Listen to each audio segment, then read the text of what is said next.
everybody. Welcome into Perspectives. Good to have you with us today. And by the way, what I'm going to tell you now has nothing to do whatsoever with what we're about to talk about.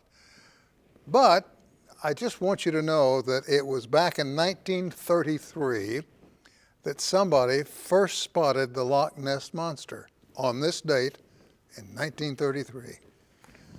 Aren't you glad you tuned in? Our first guest, Kyra Carby with the Gathering Place in Tulsa. Good to see you, child. Good to see you, the Loch Ness Monster. Oh, what a time. Okay. You know, stick with me. I'll bring you up to speed on a lot of stuff. You are the community engagement manager That's what they tell at the me. Gathering Place. That I am. Well, GGP Park, so Gathering Place, Guthrie Green, and Lowdown. Yeah, so you cover a lot of territory. I do. I'd be curious to know what inspired Mr. Kaiser to get the ball rolling on this. I can't tell you the exact origin. I can more so give insight on the reason behind it. I think within Oklahoma, especially in like the Tulsa and surrounding areas, there's a huge philanthropic organization and people who feel a call to support people and make things accessible. And I believe he wanted to give something to not just Tulsa, because as you see, we have people travel from all over the world to come to Gathering Place, but a space that would outlive the work that he's done, that would, hopefully outlive his grandchildren and their children, and just teach people, similar to what was done with Guthrie Green, how to be good stewards of the land. Because they were also behind their the conversion of the brown space that where Guthrie Green sits into a green space. So I think it's just this beauty of giving people access to green spaces and being able to come together and talk and allow children to learn from each other, adults to learn from each other, and build true community. I have to tell you, you step through the gates. When I step through the gate into that park, it's like leaving the real world behind me.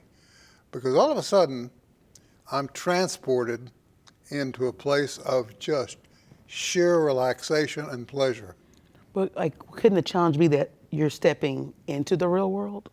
I think sometimes people think it's an escape, but it's truly what life should be. Talking with people, being outside. Our three pillars are engage, educate, excite. And there's a beauty in the world. You don't see a lot of screens. You don't see a lot of people, run around playing what was that game, Pokemon Go. People are outside enjoying the weather. Should. Yeah. Even the people who work remotely there, they're on their tablets and phones and computers working, but they can stop for a minute and look out over the Peggy's Pond and look at the water or the trees and bird watch and just interact with nature. I have a few facts here about the park. I want to get out. Gathering Place beat out 18 other parks, voted Best City Park 2024 by USA Today. That's really no surprise. And I think there's two things that happen. It's a beautiful space, but it took community votes. It took people who have been or who feel this proud ownership of the park to vote and vote on a consistent basis. People were voting, I think it was, you could vote every 8 or 9 hours, and people were setting timers. People were encouraging friends. You had students voting. You had it really is we're the people's champ. It was the people saying we love this park. There were people there was a woman I talked to, and there was a park I believe in Washington, that was in the running. She said she called her friend, not to gloat, but just say when are you coming to visit the best park in America? So, there's just this pride that comes with Gathering Place that everyone feels a part of, and not just a certain group of people or just people in Tulsa, but Oklahomans feel this. Some of the things that are included in the park, of course, you promote it's where people can relax and engage with one another, which obviously is very important to enjoying yourself. But it features more than 6 million gallons of water, 80 tree species, fireplaces, 5-acre adventure playground, a boathouse, a pond, a sensory garden, and a reading tree. All is true. I don't know of any other park in this area that has anything like that. I think you'd be hard pressed to find many parks in the world like this one. It's not just a park. And the playground is a huge part of Gathering Place, but it's also just 5 acres of 60 plus acres. But you have programming that is meant to encourage learning, collaborative play, STEM. You have nature on showcase, right? Like how you let the park be the main character.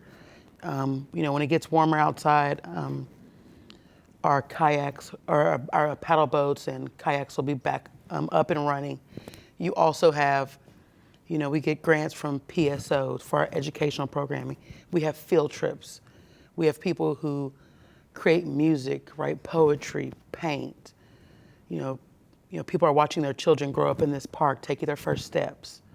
You can go out and sit and picnic and frisbee. We have sports courts. I mean, it doesn't stop. And there are even picnic tables if folks want to bring their own food out and have a picnic. Right, like you can even bring out outside food. Like it's a unique gift. Yeah. Most places, you can come in, but don't bring anything in. Let's sell you everything else. And we're like, just bring yourself. Let me say too that if you don't want to take your own, they have food on the premises. We do have food there, yes. Sure. I think in all my years of travels, I've never seen a park like it. Same, likewise. How did you run into this and apply for the job? Where'd you hear about it? I actually had someone reach out and was like, I think you'd be perfect at this. You have the gift of gab and community engagement. It's right up your alley. And at the time I was an educator and I wanted to figure out how I could do more work outside the classroom. And the job I have is honestly a dream because the work they do at Gathering Place, Guthrie Green, and Lowdown, I get to work with educators. I get to work with the commissioners, like the Tulsa Title V commissioners in Tulsa. I get to see my old students within the park. I get to work in community and bring community to the park, but also take the park to the community. So it's honestly a beautiful gift that I was given. Looking forward to going to work every day. Yeah, I mean, some days I would like to work remote, but then I'm like, oh wait, I work at a park.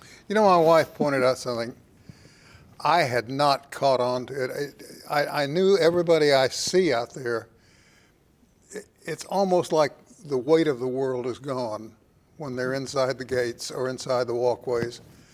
But she said, notice the people coming out. They're just as happy coming out as they were when they went in. Well, it depends, because if you see a 3-year-old out there and they're struggling and yelling, those are the kids who are leaving and being bribed with ice cream. Because they want to stay. Stop that and I'll buy you a burger. Right. And they usually, then they get in the car and calm down. I always joke, you can always tell which children are leaving the park, like who's just getting there and who's leaving. Because the ones leaving are a little bit We distraught. got about a minute left. Okay. Are there going to be further developments for the Gathering Place? Well, here in September, as I think a lot of people have noticed, the Williams Bridge will be opening, so there's going to be a huge party, which is allowing us to connect both sides of the river for the first time. We're going to have what was called, I believe, I'm not going to misname the lake, Lakeview Lawn, I believe, but it's the first time people will really be able to interact with the Arkansas River up close, where we can program. So I think there's a lot more beautification to come. We've expanded our cherry blossom trees throughout the park. I know. So if you got to see that, that was a sight to behold. And honestly, a lot of incredible things. We just unveiled our land acknowledgement at the beginning of April. We had some of the descendants from the original allottee. It's just, it's going to just continue to be a beautiful place. Well, I envy you having a position there that you've got to get up in the morning and say, wow, I'm going to work. I think childhood me is still pleased with the decision we've made. So, Hey, thank you for coming in. Thank you for having me. I'm very grateful. Also, and I brought you a gift. I don't want you to forget. You brought me a gift? Just Gifts are 'cause welcome. last time, just a T-shirt, Best City Park, and a new mug. I'll wear that and drink out of the mug. There we go. Thank you, darling. Thank you. Short break. We'll be right back.